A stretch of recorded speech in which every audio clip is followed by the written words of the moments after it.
तो आज मैं जिस कहानी को एक्सप्लेन करने वाला हूँ, इस कहानी का नाम है न्यू ट्रायल। तो चलो यार, बिना किसी देरी के कहानी शुरू करते हैं।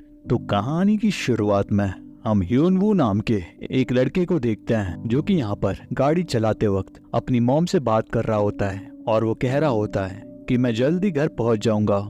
लेकिन तभी वहाँ पर उसकी गाड़ी के सामने एक आदमी आ जाता है और उसकी वजह से उसका एक्सीडेंट हो जाता है और उसकी स्कूटर स्लाइड करके गिर जाती है। अब वो आदमी तो वहाँ से भाग जाता है, लेकिन जब ह्यून-वू को होश आता है तब वो देखता है कि पुलिस उसे घेर कर खड़ी होती है, क्योंकि यहाँ पर रोड के साइड में एक कार ड्राइवर का मर्डर हो गया और पुलिस को लगता है कि ह्यून-वू ने वो मर्डर किया है, क्योंकि पुलिस को उसकी स्कूटी के अंदर एक चाकू मिला होता है और उस कार ड्राइवर का मर्डर भी एक चाकू से ही हुआ है। और यहाँ पर पुलिस ह्यून-वू को अरेस्ट कर लेती है, क्योंकि पुलिस समझती है कि इसी ने टैक्सी ड्राइवर को पहले चाकू से मारा और फिर भागने की कोशिश की, लेकिन यहीं पर गिर गया। अब यहाँ पर हमें कोर्ट का सीन दिखाया जाता है, जहाँ पर ह्यून-वू को कोर्ट के सामने पेश किया जाता है और यहाँ पर जज ह्यून-वू को 10 साल की सजा सुनाता है। और यहाँ पर बिना कुछ किए ही ह्यून-वू को 10 साल की सजा हो जाती है। और यहाँ पर ह्यून-वू चिल्ला रहा होता है कि उसने कुछ भी नहीं किया, लेकिन उसकी बात कोई भी नहीं सुनता। और इसके बाद हमें 14 साल बाद का समय दिखाया जाता है, जहाँ पर हम ली नाम के एक लॉयर को देखते हैं जो कि बड़ी बड़ी कंपनियों के केस लड़ता है। लेकिन आज यहाँ पर ली अपना केस हार गया होता है और उसने जिस कंपनी के खिलाफ केस लड़ा होता है उस कंपनी ने उसके ऊपर माल हानि का केस करा होता है। और अब केस हारने के बाद ली बिल्कुल बैंकक्रप्ट हो चुका होता है। अब ली की हालत काफी खराब हो जाती है, तो उसके बीवी बच्चे भी उसे छोड़कर चले जाते हैं और अब बेचारा ली कहीं का भी नहीं रह जाता। तो वो बस अपने बचे कुचे पैसों से शराब पीने लग जाता है और शराब पीते पीते वो अपने एक लौते बेस्ट फ्रेंड से बात करता है। और जब वो उससे मिलने के लिए आता है तो वो वहाँ पर उससे अपना पूरा दुख शेयर करता है। लेकिन यहाँ पर उसका दोस्त उससे कहता है कि अगर तुम्हारे लिए कुछ काम होगा तो मैं तुम्हें बता दूंगा। और अगले दिन वो ली को अपने ऑफिस में लेकर आता है और यहाँ पर हम देखते हैं कि सभी के सभी लॉयर्स बैठे होते हैं और यहाँ पर ली के दोस्त का बॉस सभी से सवाल पूछ रहा होता है। और यहाँ पर ली काफी पी के आया होता है, तो वो यहाँ पर बिना कोई ज्यादा सोचे समझे बिल्कुल रॉ और रियल जवाब दे रहा होता है। और उसके जवाबों से कंपनी का बॉस उससे काफी इम्प्रेस होता है और उसे टेम्परेरी तौर पर अपने यहाँ पर जॉब पे रख लेता है और उसे हैंडल करने के लिए एक छोटा सा केस भी दे देता है। और यहाँ पर इसका जो पहला केस होता है वहाँ पर उसे एक गांव में जाकर एक बूढ़ी लेडी से पूछताछ करना होता है, उनकी थोड़ी बहुत मदद करने के लिए। अब जब वो वहाँ पर पहुँच जाता है तो वहाँ पर वो ह्यून-वू से मिलता है, जो कि हमें फिल्म की स्टार्टिंग में दिखा था, जो कि अपनी 10 साल की सजा काट कर अब जेल से बाहर आ गया है। और यहाँ पर ली इसी की मॉम की हेल्प करने के लिए आया होता है। और यहाँ पर ली देखता है कि ह्यून-वू की माँ अब लगभग ब्लाइंड हो चुकी है और ह्यून-वू के जेल जाने के बाद ह्यून-वू ने जिसका मर्डर किया था उसका जो कंपनसेशन था वो एक कंपनी ने दिया था और अब वो कंपनी अपने पैसे वापस मांग रही है, वो भी इंटरेस्ट के साथ। और यहाँ पर ली ह्यून-वू से बात करता है और उससे कहता है कि तुम्हें उस कंपनी के पैसे वापस करने चाहिए, क्योंकि इंश्योरेंस कंपनी ने तुम्हारे बदले के उन्हें पैसे दिए हैं और अब तुम्हें इंटरेस्ट के साथ उन्हें पैसे देने ही होंगे। लेकिन ह्यून-वू कहता है कि उन लोगों ने 10 साल में $40,000 का इंटरेस्ट अब $2 लाख बना दिया है और मैं इतने सारे पैसे कहाँ से दूंगा, और मैंने तो कोई मर्डर किया भी नहीं था। और यहाँ पर हमें ह्यून-वू के बारे में पता चलता है, जो कि बिल्कुल ही बेरोजगार है, क्योंकि लोग उसे एक मर्डरर मानते हैं, इसीलिए कोई उसे काम भी नहीं देता। और अब इनके ऊपर $2 लाख का कर्जा है। अब यहाँ पर ह्यून-वू ली से पूछता है, क्या तुम सच में एक वकील हो और क्या तुम्हारा कानून सच में लोगों की मदद करता है? क्योंकि मुझे तो लगता है कि तुम्हारा ये कानून सिर्फ अमीर लोगों की मदद के लिए है, क्योंकि जब मैंने कोई खून किया ही नहीं था तब भी मुझे सजा मिली। लेकिन ली को इन सब से कोई मतलब नहीं है, वो तो सिर्फ अपना काम करने के लिए आया है और वो बस इतना ही कहता है कि चुपचाप जल्दी से पैसे चुका दो। ली थोड़ा अलग टाइप का कैरेक्टर होता है और उसका यही मानना होता है कि लॉयर्स सिर्फ पैसे कमाने के लिए होते हैं। वो अमीर की तरफ से भी पैसे कमाते हैं और गरीब की तरफ से भी, उन्हें तो दोनों से ही कोई मतलब नहीं होता, उन्हें तो सिर्फ अपने फायदे से मतलब है। और अब यहाँ पर हम ह्यून-वू की एक बैक स्टोरी देखते हैं। और यहाँ पर जब ह्यून-वू एक टीनेजर होता है तो वो स्कूल में पढ़ा करता था, लेकिन उसका पढ़ाई में बिल्कुल मन नहीं लगता था और स्कूल जाने के नाम पर वो हमेशा ही आनाकानी करता था। लेकिन उसकी माँ चाहती थी कि ह्यून-वू आगे पढ़ाई करे, और क्योंकि ह्यून-वू सिर्फ अपनी माँ के साथ रहता है और उसके पिता अब नहीं रहे, तो घर खर्च चलाने के लिए ह्यूनवू एक बार में काम करता था और उसी बार में एक सोजू नाम की लड़की भी काम किया करती थी और ह्यूनवू उसे मन ही मन पसंद करता था और उसे देखकर वो उसकी स्केचिंग भी करता था। अब यहाँ पर उस बार का ओनर एक दिन पुलिस वाले को बार में लेकर आया और ये वही पुलिस वाला होता है जिसने ह्यूनवू को उस केस में अरेस्ट किया था उस एक्सीडेंट वाली रात को, और इस पुलिस वाले का नाम बेक होता है।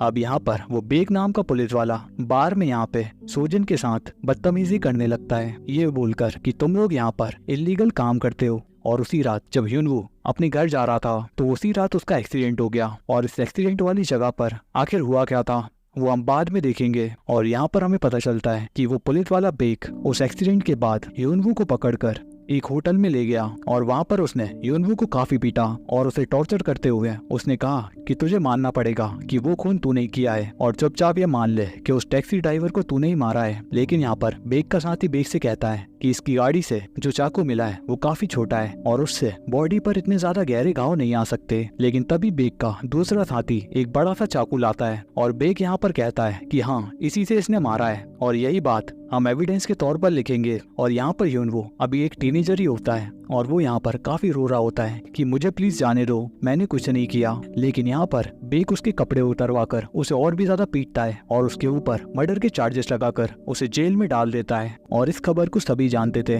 कि ह्यूनवू ने कुछ नहीं किया, लेकिन 15-20 दिनों के बाद पूरी मीडिया इस खबर को भूल चुकी थी और सभी अपनी नॉर्मल लाइफ पे आ चुके थे और ह्यूनवू को 10 साल जेल में रहना पड़ा और अब 4 साल उसे बाहर आए हो चुके हैं। मतलब उस दिन से आज 14 साल बीत चुके हैं। और यहाँ पर हम देखते हैं कि ली खाली बैठा होता है और अब उसे ह्यूनवू के केस में थोड़ा इंटरेस्ट आने लगता है और वो सोचता है कि अगर वो इस केस को उठा दे और ये बताए कि एक इनोसेंट आदमी को 10 साल की जेल हो गई जबकि उसने कोई क्राइम किया ही नहीं था, तो इस केस से वो कितना ज्यादा फेमस हो जाएगा क्योंकि पब्लिक भी उसे काफी सपोर्ट करेगी। क्योंकि ली एक बेगुनाह को सपोर्ट कर रहा है जिस बेचारे ने 10 साल की सजा बिना कोई क्राइम किए ले ली, जिसके बाद ली फिर से अमीर बन जाएगा। और यहाँ पर कंपनी का बॉस ली की ये बातें सुनकर सोचता है कि इस तरीके से उसकी कंपनी भी काफी फेमस हो जाएगी क्योंकि उसी की कंपनी ने ली को हायर किया है। और यहाँ पर कंपनी का बॉस भी मान गया होता है क्योंकि ली उसी की लॉ फर्म से ये केस लड़ेगा। और अगले ही दिन ली कोर्ट में एप्लीकेशन डाल देता है इस केस को फिर से शुरू करने के लिए। और यहाँ पर ली को 3 महीनों का समय मिलता है कि इस केस के रिलेटेड कुछ सबूत लेकर आओ जिससे कि ह्यूनवू बेगुनाह साबित हो सके और फिर हम फाइनली इस केस को स्टार्ट कर देंगे। और जिसके बाद ली इस केस के रिलेटेड सारे डॉक्यूमेंट्स को चेक करता है जिसमें उसे पता चलता है कि जिस टाइम मर्डर हुआ था उस टाइम ह्यूनवू अपनी मॉम से कॉल पर बात कर रहा था। और यहाँ पर उसे ये भी ख्याल आता है कि आखिर कोई चलती टैक्सी में मर्डर कैसे कर सकता है। जिसके बाद ली उस टैक्सी कंपनी में पहुंचता है और उससे उस टैक्सी ड्राइवर का मीटर का बिल मांगता है। लेकिन यहाँ पर ली को पता चलता है उस टैक्सी के मीटर के साथ काफी छेड़छाड़ कर दी गई थी। लेकिन वहीं पर हम देखते हैं कि ली के ऊपर एक आदमी नजर रखा होता है और वो ली की सारी खबर उस बेक नाम के पुलिस वाले को भेज देता है कि एक ली नाम का लॉयर उस पुराने केस को ओपन कर रहा है। और अब यहाँ पर ली फॉरेंसिक डिपार्टमेंट में आ गया होता है ये जानने के लिए कि कोई 18 सेकंड से 2 मिनट के बीच किसी का मर्डर कर सकता है। जिसके बाद ली ह्यूनवू से मिलने आता है और उससे कहता है कि मैंने तुम्हारा केस फिर से ओपन कर दिया है। लेकिन ह्यूनवू कहता है कि तुम आखिर ऐसा क्यों कर रहे हो, तुम्हारे इस केस से क्या होने वाला है, क्या तुम मेरे 10 साल मुझे वापस लौटा सकते हो जो मैंने जेल में बिताए हैं। तब यहाँ पर ली उससे कहता है कि नहीं, मैं तुम्हारे 10 साल तो तुम्हें वापस नहीं लौटा सकता, लेकिन तुम्हारी जिंदगी मैं जरूर बदल सकता हूँ क्योंकि अभी लोग तुम्हें एक मर्डरर की तरह जानते हैं और इसी वजह से कोई तुम्हें काम भी नहीं देता। और अगर तुम अपने लिए ये नहीं करना चाहते तो एक बार अपनी माँ के बारे में सोचो, क्या तुम उन्हें कभी भी खुश नहीं देखना चाहते। अब ली की ये सारी बातें सुनकर ह्यूनवू ली को उसी जगह पर लेके पहुंचता है जहाँ पर वो एक्सीडेंट हुआ था और यहाँ पर वो टाइमर लगाकर उस सीन को रिक्रिएट करते हैं जिसमें ह्यूनवू उस टैक्सी में घुसता है और फिर उस कार ड्राइवर को पकड़ता है और उसे बार बार उसकी कमर के एरिया पे चाकू से मारता है। लेकिन वो चाकू काफी ज्यादा अटक रही होती है उसके रिब्स के एरिया में, तो उसे बार बार निकाल कर मारने के लिए काफी टाइम लग जाता है। और बार बार उस सीन को रिक्रिएट करने के बाद उन्हें ये पता लग गया होता है कि ऐसा करने में कम से कम 5 मिनट का टाइम लगेगा। लेकिन कोर्ट में तो ये बताया गया था कि वो मर्डर 1 मिनट 40 सेकंड में हो गया, जो कि यहाँ पर बिल्कुल भी पॉसिबल नहीं होता क्योंकि उस मर्डर के लिए कम से कम 5 मिनट तो लगेंगे। अब इसके बाद ह्यूनवू ली को उसी होटल में लेकर आता है जहाँ पर उस बेक नाम के पुलिस वाले ने उसे मारते हुए ये कन्फेशन दिया था और यहाँ पर ली देखता है कि वहाँ पर आज भी कुछ पेपर्स पड़े होते हैं, जिससे ये पता चलता है कि वो बेक नाम का पुलिस वाला आज भी कुछ बेगुनाहों को लाकर उन्हें मारता पीटता है और उनके ऊपर वो क्रिमिनल चार्जेस थोप देता है। और अब यहाँ पर ली ये सब देखकर ह्यूनवू से पूछता है कि आखिर तुम्हारे साथ हुआ क्या था। और जब यहाँ पर ह्यूनवू ली को पूरी बात बताता है तो उसे सुनकर ली के रोंगटे खड़े हो जाते हैं और उसे ह्यूनवू के लिए काफी बुरा लगता है कि आखिर एक टीनेजर के साथ कोई ऐसा कैसे कर सकता है। अब इसके बाद ली इस केस के रिलेटेड और भी छानबीन करने लगता है और अब यहाँ पर ली इस केस को वाकई में काफी सीरियस ले रहा होता है और अब वो सच में ह्यूनवू को जस्टिस दिलवाना चाहता है। और अब इसकी दूसरी तरफ हम ह्यूनवू को देखते हैं जो कि यहाँ पर एक फैक्ट्री में जाकर मजदूरी करने लग गया होता है ताकि वो ली को उसकी फीस दे सके और थोड़ी बहुत अपनी मॉम की भी मदद कर सके। और यहाँ पर हम देखते हैं कि अब ली भी ह्यूनवू के घर आता जाता रहता है और वहाँ के लोगों की भी हेल्प करने का कहता है। और यहाँ पर हम देखते हैं कि ह्यूनवू अपनी सारी सेविंग्स ली को दे देता है, जितने भी उसने 1-2 महीनों में कमाई होती है। और अब दोनों ही इस केस पर काम करने लग जाते हैं। और यहाँ पर ली ह्यूनवू से पूछता है कि उस मर्डर वाले दिन क्या तुम्हारे साथ कोई था जो कि कोर्ट में जाके ये बता सके कि तुम उस दिन उससे मिले थे। और यहाँ पर ह्यूनवू बताता है कि उस रात जो बार ओनर होता है वो शराब पीकर सोजिन के रूम में घुस जाता है और उसके साथ जबरदस्ती करने लगता है। और तब मैं सोजिन को बचाने के लिए उस रूम में गया और उस दिन सोजिन तो इतनी ज्यादा पागल हो चुकी होती है कि वो उस बार ओनर को एक चाकू से ही मारने वाली होती है। लेकिन उस दिन मैंने सोजिन के हाथ से वो चाकू छीन लिया और फिर मैं उसे लेकर गया बस स्टैंड और फिर उसे वहाँ पर छोड़कर मैं अपने घर के लिए निकल गया। और इसके बाद की कहानी तो हम सबको पता ही है। अब ली कहता है क्या वो कोर्ट में आ सकती है, लेकिन ह्यूनवू कहता है कि अभी मुझे उसके बारे में कुछ पता नहीं है कि वो आखिर कहाँ पर है। अब इसके बाद हम देखते हैं कि इनके ऑफिस में एक बड़ा वकील आया होता है जिसने 14 साल पहले इंस्पेक्टर बेक के लिए वो केस संभाला था। और वो यहाँ पर ली से कहता है कि इस केस को बंद कर दो क्योंकि यहाँ पर इन्हें भी पता होता है कि वो बेगुनाह है। और यहाँ पर वो ली को एक जॉब का ऑफर भी देता है, लेकिन यहाँ पर ली इस केस से पीछे हटने के लिए साफ मना कर देता है। तब यहाँ पर वो वकील ली को एक लेटर देता है जो कि ह्यूनवू ने जेल में लिखा होता है, जिसमें वो कोर्ट से माफी मांग रहा होता है जो भी जुर्म उसने किया है।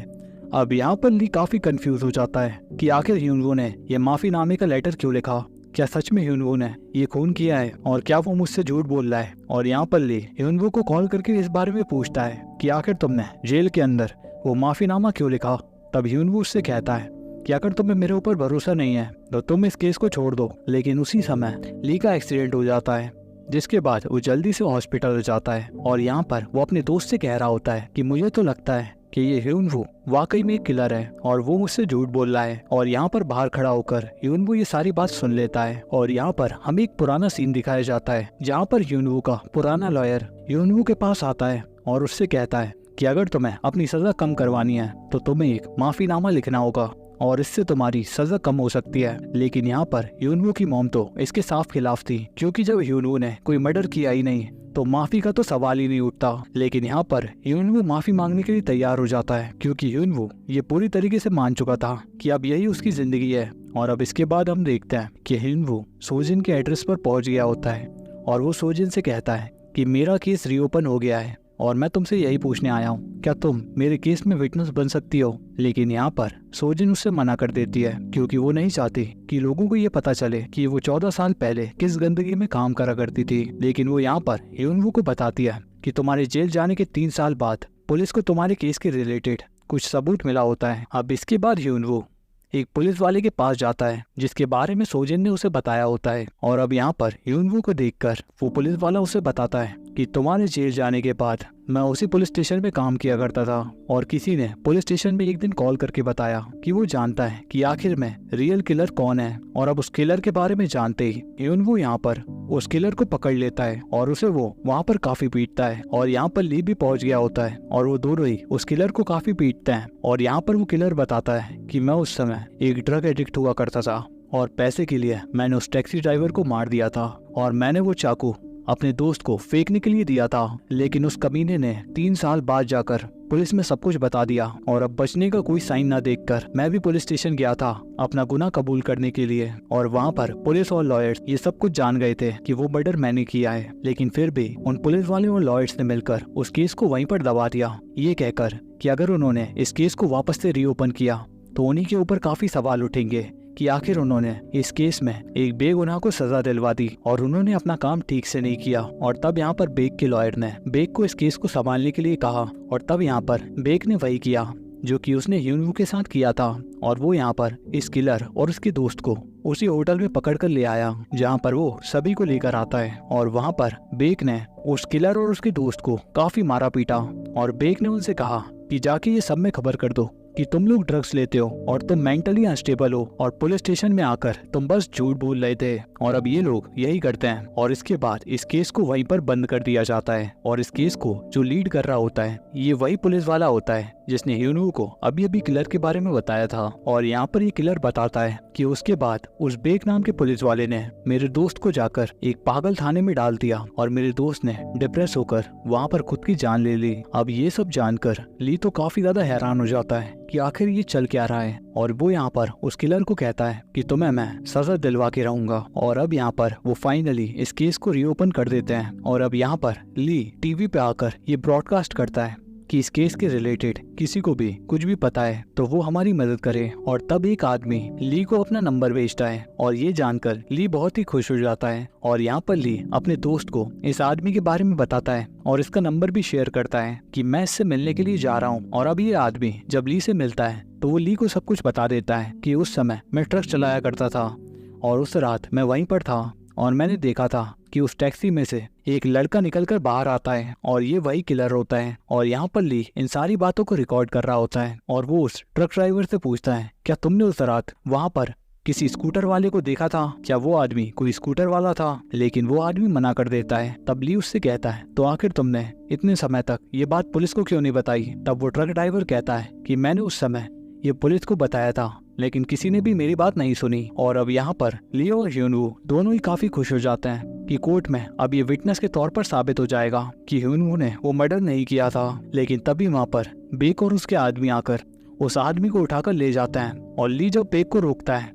तब वो ली को भी पुलिस के काम में बाधा डालने के लिए उसे भी पकड़ कर ले जाता है। और यहाँ पर ह्यूनवू ये सोच रहा होता है कि आखिर ये सब क्या हो रहा है। उसकी आंखों के सामने से उसकी उम्मीद को छीना जा रहा है और वो समझ चुका होता है कि ये सब वही वकील कर रहा है। और यहाँ पर हम देखते हैं जो बेक का वकील होता है उसकी मदद ली के दोस्त ने की होती है बस थोड़े से पैसे के लिए। और जब ये बात ली को पता चलती है तो वो सीधा ऑफिस पहुँचता है और उससे कहता है कि आखिर तुमने मुझे धोखा क्यों दिया। तब यहाँ पर ली का दोस्त उससे कहता है कि आखिर तुम हमेशा से ही तो कहते आए हो कि पैसा ही सब कुछ होता है और पैसे के लिए सब कुछ किया जा सकता है और एक वकील कभी भी गलत नहीं होता। अब यहाँ पर जब उसका दोस्त उसी की बात दोहराता है तो ली को काफी ज्यादा बुरा लगता है। और यहाँ पर ली का दोस्त ली से कहता है कि आखिर तुम्हें उस ह्यूनवू नाम के लड़के से इतना क्या लगाव है और हम तो सिर्फ लॉयर हैं और हम सिर्फ पैसे के लिए काम करते हैं। तुम उसके केस को छोड़ दो।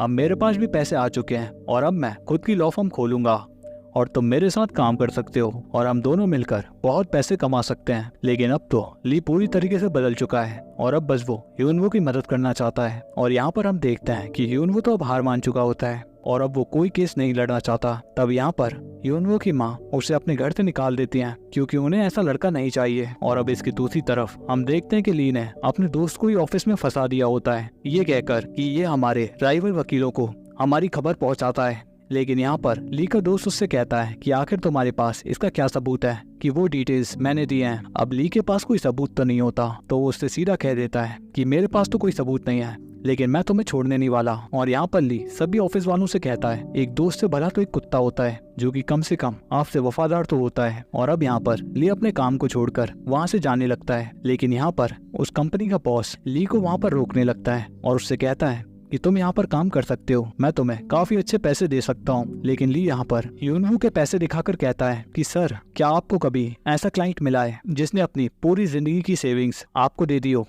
और उसका बॉस कहता है कि नहीं। तब ली मुस्कुराकर कहता है लेकिन मुझे उसने दिया है और अब मैं उसके लिए ये केस जीत के रहूंगा। अब अगले दिन ली ह्यूनवू के घर पर आता है लेकिन ह्यूनवू की माँ उसे बताती है कि मैंने उसे घर से निकाल दिया है। और यहाँ पर ली ह्यूनवू के रूम को चेक करता है जहाँ पर उसे एक डायरी मिलती है जिसके ऊपर सोजुन का एड्रेस लिखा होता है। तो यहाँ पर ली सोजुन से मिलने के लिए पहुँच जाता है और यहाँ पर ली भी उसे कोर्ट में आने के लिए कहता है लेकिन सोजुन कोर्ट में आने के लिए मना कर रही होती है और वो कहती है कि मुझे इन सब से दूर रहना है। लेकिन तब यहाँ पर ली गुस्से में उसे डायरी दिखाता है और उससे कहता है कि ह्यून वो तुम्हें काफी पसंद करता था वो उस डायरी में वो सारी ड्राइंग्स उसे दिखाता है और वो कहता है कि वो तुम्हें काफी प्यार करता था। और यहाँ पर ली कहता है कि सिर्फ तुम्हारी हेल्प करने की वजह से आज उसकी ये हालत हुई है, क्योंकि तुम्ही ने वो चाकू उठाया था और उसी ने वो चाकू अपने स्कूटर में डाला था और उसी चाकू की वजह से वो वहाँ पर पकड़ा गया, और इस बात को भूलना मत। और अब इसकी दूसरी तरफ हम यूनवू को देखते हैं जिसका कानून पे से तो पूरा ही भरोसा उठ चुका होता है, तो इसीलिए वो अपना बदला लेने के लिए